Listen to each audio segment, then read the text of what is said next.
halka warkaas idinkaga imanaya waa stuudiyaha caalamiga ee Fogal Aragga Somali Channel ee magaalada London. dhanka kalena xukuumadda Soomaaliland ayaa deeqdii ugu horeysay oo raashin gaarsiisay barakacayaasha abaaraha ee ku sugan deegaanada gargaara ee gobolka Awdal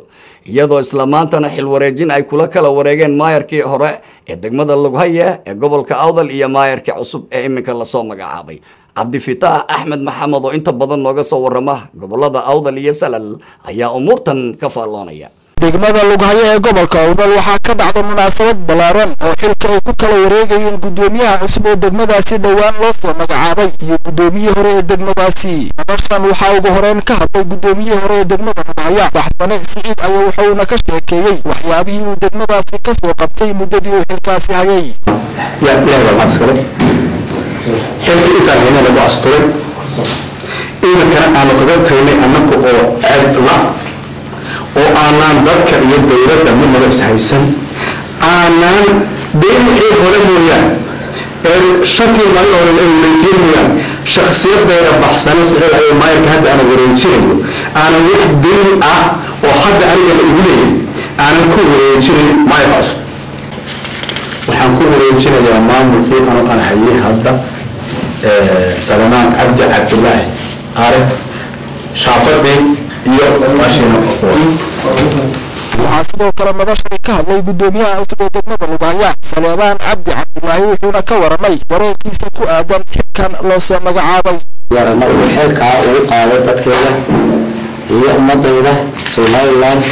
sidoo shaqeynay si kamid ayaan maartay aniga haddaan Ilaahay waxaan ka barayaa in Ilaahay la qabto oo sidaas ka wanaagsan aan maartay barasaab ku-xigeenka gobolka Awdal Cabdiraxmaan Nuur Sugaal oo labada mas'uul xilka u kala wareejinayay ayaa waxa uu dardaaran u jeediyay maayarka cusub ee degmada Lughaya iyo Ilaahay Allah yuusto waxa qaaday waxil gudoomiye Baxsane ana u tigay degmada maalintii markii horaan ugu tigay kuwii meeshan xafiis waxyeelay kaasbiiska sayay inta kale wax loo soo diray wax qabadku wax loo magacaabay qofka waa inuu wax qabto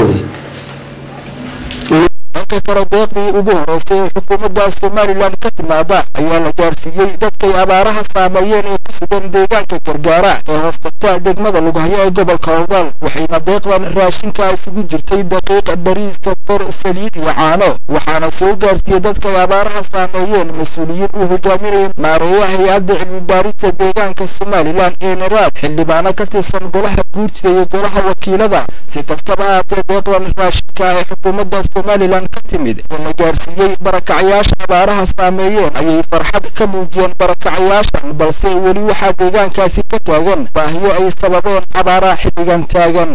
Cabdifataax Axmed Somali Channel magaalada Boorama